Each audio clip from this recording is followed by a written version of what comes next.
రెడ్డిగా details చూస్తే భారీ వర్షాలకు విజయవాడ రహదారి NH-65 పైన రాకపోకలకైతే అంతరాయం కలుగుతోంది.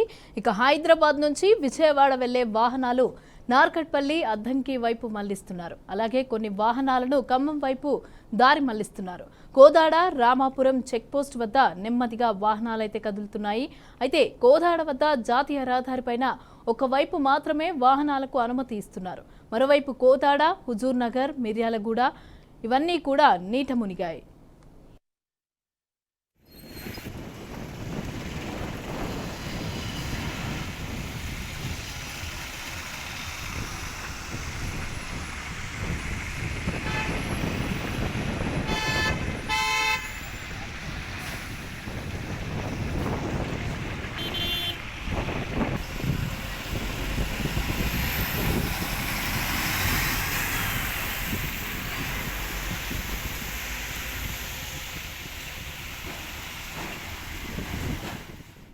రెడ్డిగా ఈ వర్షాలకి సంబంధించి రాకపోకలకైతే అంతరాయం కలుగుతోంది. అయితే అక్కడ నల్గొండలో సిచ్యువేషన్ ఎలా ఉంది, ఓవరాల్గా తెలంగాణలో కూడా ఎలా ఉంది అనేసి అని చెప్పి అందించడానికి మా ప్రతినిధి శ్రీనివాస్ సిద్ధంగా ఉన్నారు.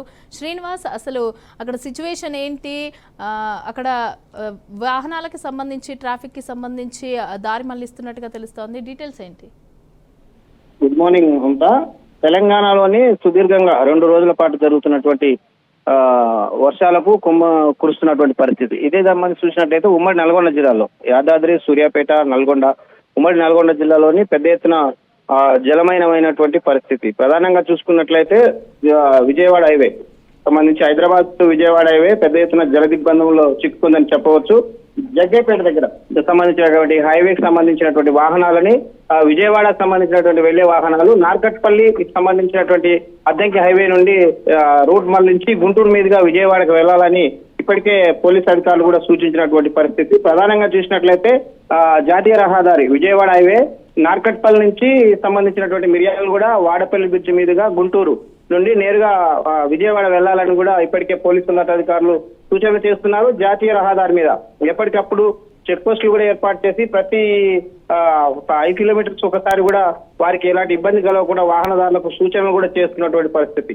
యాదాద్రి జిల్లా చూసినట్లయితే రాచకొండ కమిషనరేట్ పరిధిలో ఉన్నటువంటి పద్దంగి టోల్ గేట్ నుండి నార్కట్పల్లికి సంబంధించినటువంటి అద్దంకి బైపాస్ దగ్గర పూర్తి స్థాయిలోని పోలీస్ చెక్ పోస్ట్ కూడా ఏర్పాటు చేశారు. దీనికి సంబంధించిన వాహనదారులకు కన్ఫ్యూజ్ కాకుండా రూట్ ను కూడా క్లియర్ గా వారికి అడ్వైజ్ చేస్తున్నటువంటి పరిస్థితి. ప్రధానంగా చూసినట్లయితే పంట పొలాలు ఇప్పటికే జలమయమైనటువంటి పరిస్థితి. ప్రధానంగా నల్గొండ, సూర్యాపేట, కోదాడ, మిర్యాలగూడ ప్రాంతాలలో ఇళ్లలోకి పూర్తిగా నీరు చేరుకున్నటువంటి పరిస్థితి. ఈ వర్షము ఇలానే కొనసాగితే కొన్ని లోతట్టు ప్రాంతాల్లో ఉన్న వారిని ముందస్తుగానే పోలీసు వాళ్ళు కానీ సంబంధించినటువంటి రెవెన్యూ అధికారులు ఇప్పటికే మెట్ట ప్రాంతాలకు వాళ్ళని తరలిస్తున్నటువంటి పరిస్థితి. లోతట్టు ప్రాంతాలకు వెళ్ళవద్దని కూడా సూచనలు కూడా చేస్తున్నారు. అయితే వర్షాకాలం సంబంధించినటువంటి ఈ తుఫాను వల్ల ఇంకా 2 రోజులు ఉంటుందనేది వాతావరణ సూచనలు చెప్తున్నారు.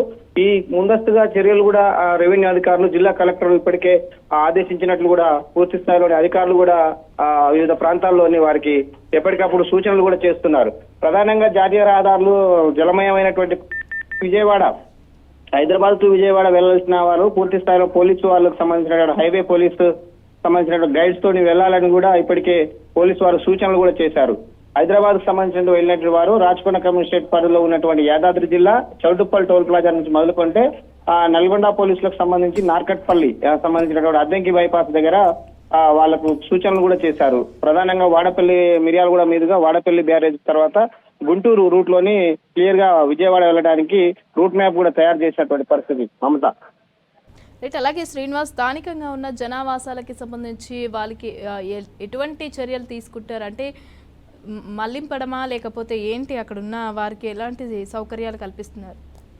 ప్రధానంగా చూసినట్లయితే ఏదైతే ముంపుకు సంబంధించిన విలేజెస్ ఏదైతే ప్రధానంగా వరదకు ముంపు గ్రామాలను ఇప్పటికే రెవెన్యూ అధికారులు మార్కింగ్ చేయడం జరిగింది. ఆ సంబంధించినటువంటి గ్రామాలలో ఉన్నటువంటి వృద్ధులు అయితేనేమి సంబంధించినటువంటి అందరినీ పూర్తిగా లోతట్టు ప్రాంతం ఉన్న అందరినీ పై భాగానికి తీసుకెళ్లి అక్కడ ఉన్నటువంటి ఆవాసాలు కూడా ఏర్పాటు చేయడం జరిగింది. దీనికి సంబంధించి ఫంక్షన్ హాల్స్ ను కూడా ఏర్పాటు చేసి రెవెన్యూ అధికారులు వారికి ఎప్పుడప్పుడు ఫుడ్ సప్లై చేస్తున్నారు. దానికి సంబంధించినటువంటి వాహనాల ద్వారా కూడా ప్రత్యేక వాహనాల ద్వారా వారిని లోతట్టు ప్రాంతాల నుంచి వేరే సురక్షిత ప్రాంతాలకు కూడా తరలిస్తున్నారు మమత.